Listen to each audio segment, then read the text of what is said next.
Welcome back to Touring the AFC South. I am your host, Mike Patton. And the day that a lot of people will definitely remember is September 25th. That's the day Tua kind of went down the second quarter. Tua Tagovailoa. I probably messed up his name. I apologize, people. But anyway, he went down with the injury. Some thought he may have had a concussion. Gets checked out, gets put back in the game. Plays the whole rest of the game. Some people are questioning whether he had a concussion or not. Then we move on to September 29th, and we definitely know he had a concussion from being thrown down on the field, and it was a pretty frightening experience. His fingers looked like they were basically paralyzed, or he had temporary paralysis is what it looked like. And from there, of course, there was an investigation and all those different things from the NFLPA. But also another thing that happened was the NFLPA decided to proactively bring on a new role. And that new role is the Chief Health Equity Officer, and the NFLPA's first ever Chief Health Equity Officer. His name is Dr. Sidney Hinds II. How you doing? Good, Mike. Thank you very much for having me on the podcast. I really appreciate it.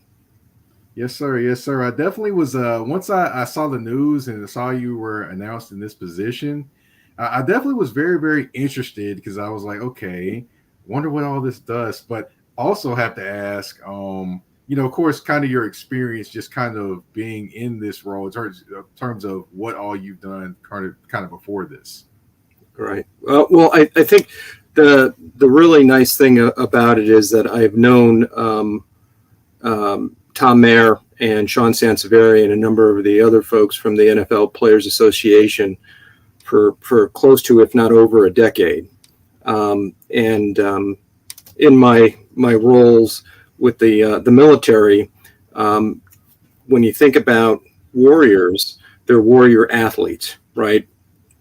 And there was a lot of synergy, and that's why we have things like Department of Defense involvement with the NFL GE Head Health Initiative, NCAA, DoD Care, another research study, and I was asked to be the representative for the Surgeon General on the NFL's Scientific Advisory Board.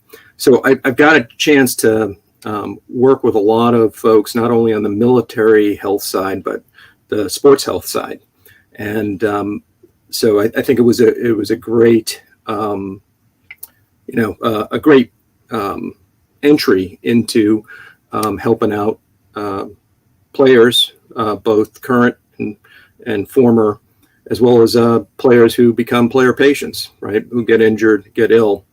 And I think my roles in the military, both as a clinician, but, as you get older in the military, you end up having a lot of administrative policy recommendation.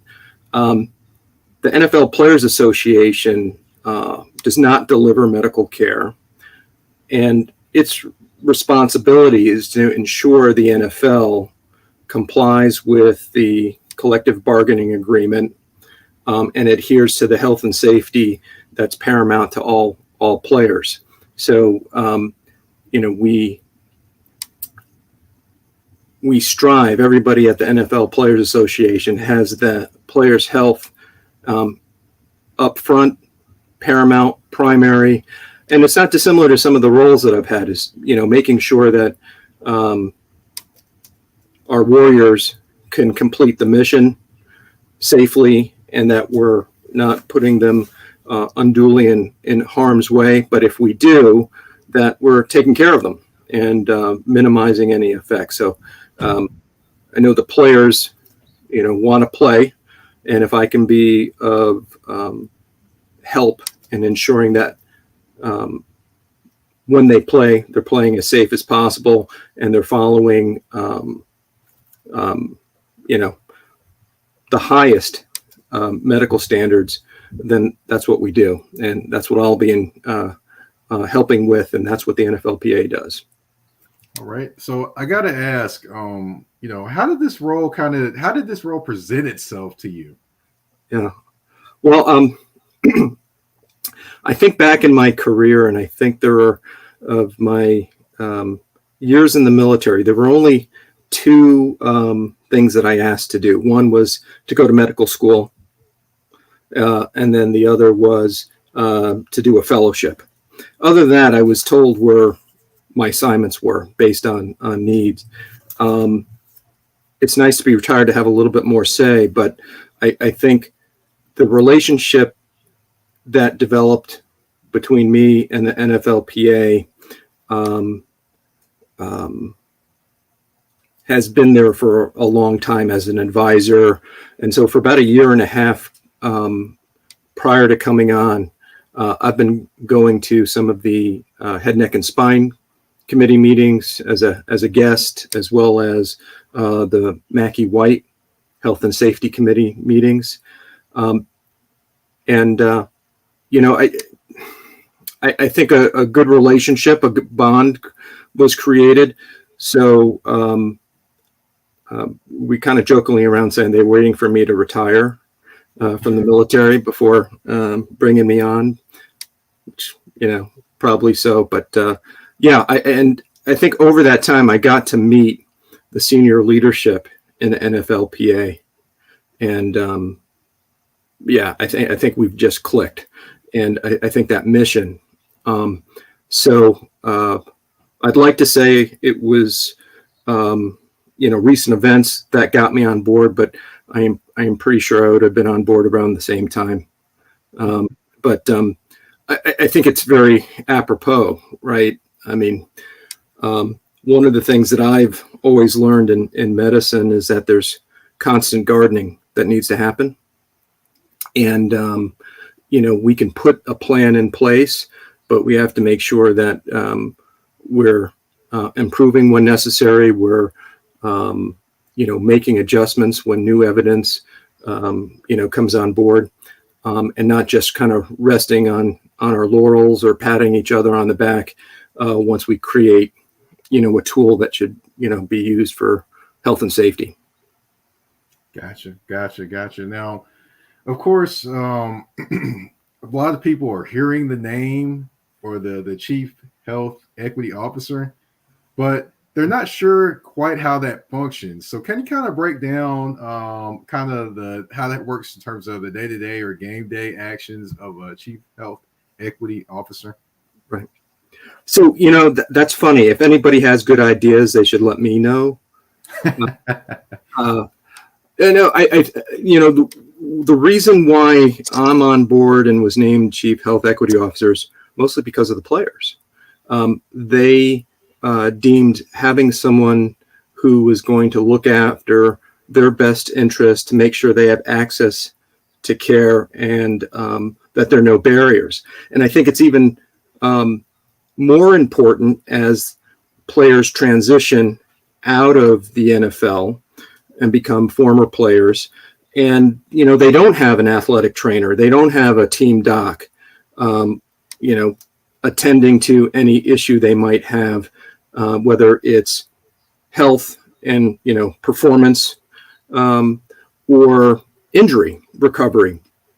And so, when you get out and you're no longer a player, and when you transition from any job, it's pretty difficult, right?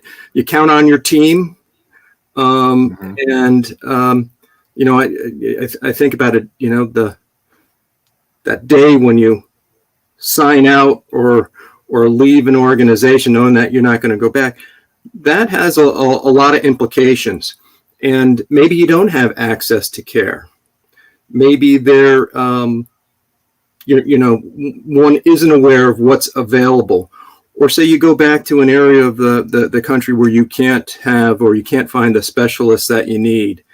So, the health equity officers trying to break down some of those socioeconomic, race-related issues that prevent people from reaching the best health that they can have. And that will be my goal. And it's not a novel thing with just me coming on board. The NFL Players Association has been, consulting, health equity advisors for years now, and they conducted a research study. They've been working with folks at Harvard.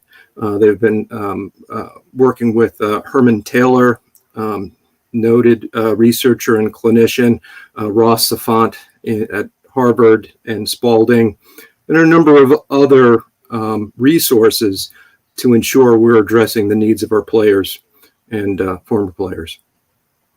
Gotcha. Now, of course, I got to ask, of course, you do have the title also of Deputy Medical Director as well. Can you kind of tell a little bit more about what that role kind of entails? Yeah, absolutely. So I'm in constant communication with Sean Sansevere and Tom Mayer, Jeff Kutcher, and a number of other folks at the NFLPA. And, for me, my biggest role is as a consultant. So whether it's neurologic,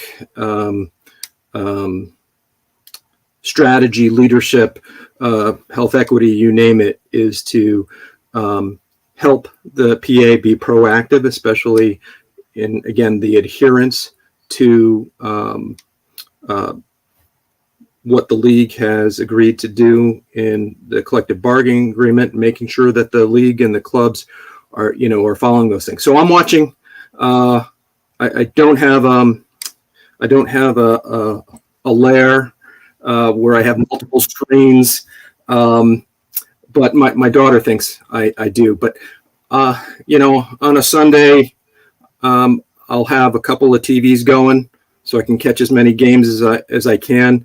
While I definitely appreciate the athleticism and the phenomenal plays, I am looking for some of the things that occur on the field, injuries, and then we can, the NFL Players Association, we discuss those things, and then hopefully me, watching the games can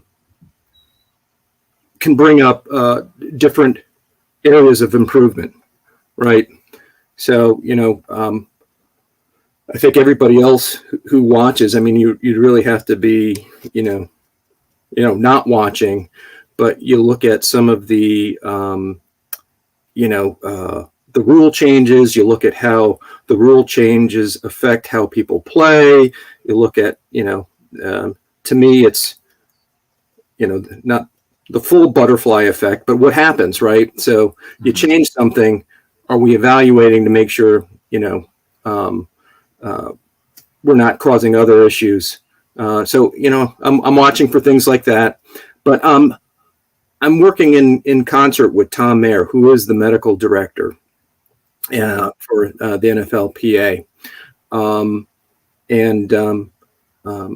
My contribution is, as part of that team and coming up with issues. And then, certainly bringing my experience to play and maybe have more sets of eyes, more angles to look at a different issue to help the players. Yep.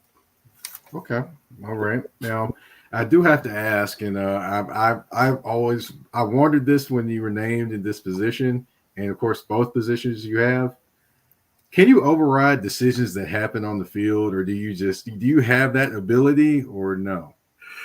I do not. So I was thinking about what my responsibilities are, and I was going to jokingly talk about and bring on my thoughts of the movie Love Actually, where the Prime Minister says, train killer is just a phone call away, and I was going to say that we're going to overturn any bad decision with extreme prejudice, but no, again, just to underscore, the NFL is responsible, and the clubs are responsible for delivering, good health care. Our responsibility in the PA is to make sure they're upholding that and to challenge them when we don't feel that they don't have the players' health and safety in mind. We would like to do that in a collaborative fashion you know, trying to, accomplish things together. But, sometimes it does get contentious, and we have to challenge that because it's the right thing to do. Right. Now, I got to ask this question too.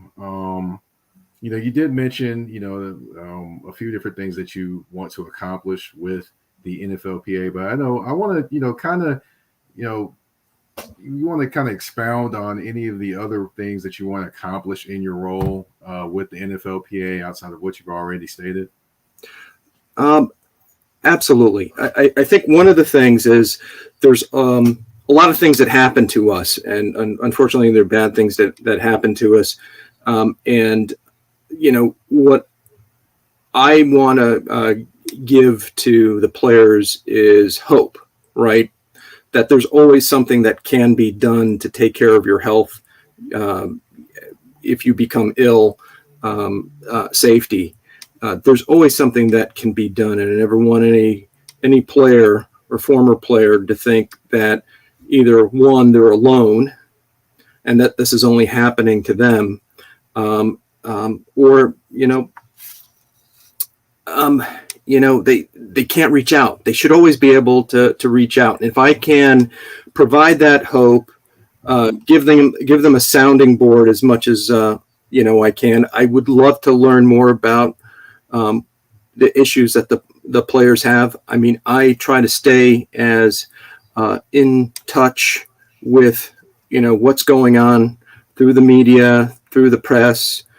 Try to read between the lines what the press is not reporting on. But I think from the players, and they should always feel comfortable to reach back to the Players Association or reach out to me directly.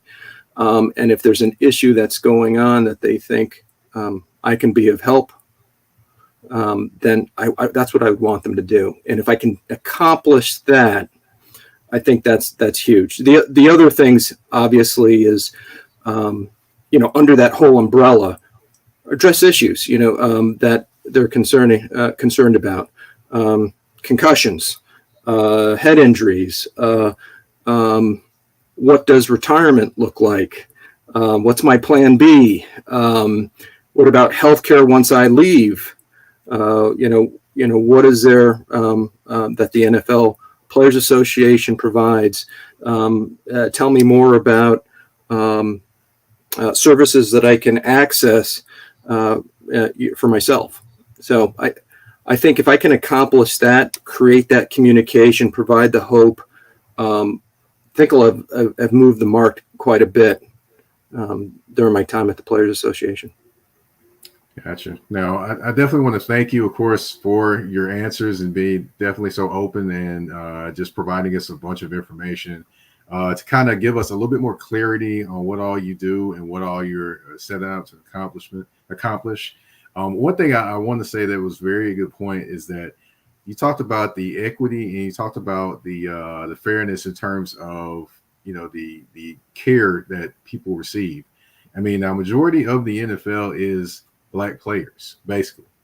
So that's a huge thing that I don't think anyone thinks about, is that even though the NFL is majority Black people play in the NFL, the care isn't exactly on the same par as that portion of it either. Absolutely. And the NFLPA is way ahead of you. And is thinking about those things, and not only thinking, is creating plans to ensure that access and to access that the players want is there. And so, we will be, again, very adamant and challenge to ensure that the players, get what they need. And to me, if we can do something that allows players to be more open about when they have injuries and feel more comfortable, then we should be doing it. Mm-hmm. Right. Definitely. We want a fun game. We want a safe game as well. We want not only players to play and have fun, but we want them to be able to walk away and be able to get that care and live a life after the game. I want to thank you, Dr. Sidney Hinds II, or Sid is what he likes to be called. Please. But I want to thank you for coming on. I want to thank you for giving us all this information. I want to thank you also as well for just what all you're doing and what all you're trying to set out to accomplish as well. Hopefully any players listening or any fans that want to understand the player side and the NFLPA a little bit more, you can definitely check out NFLPA on social media, things like that. I'm not sure if you have social media where people can contact you there. I'm not sure. Do you have social media? I'm on LinkedIn, so you should be able to find me there pretty easily. And then also through the NFL Players Association, you should be able to get a hold of me. Got it. You don't have to, disclose everything that, in that, but we can set up a time to chat, talk, and, see if I can help. And if I can't help, I will reach into my Rolodex. And I apologize. Some players probably don't know what a Rolodex is, but, my contact list, and we'll get the specialists who can help them and get them to the right place. All right. Well, I want to thank you again for your time. Thank you, everyone, listening and tuning in to Touring the AFC South. We're talking a little bit about health players on this episode. We're out. Peace.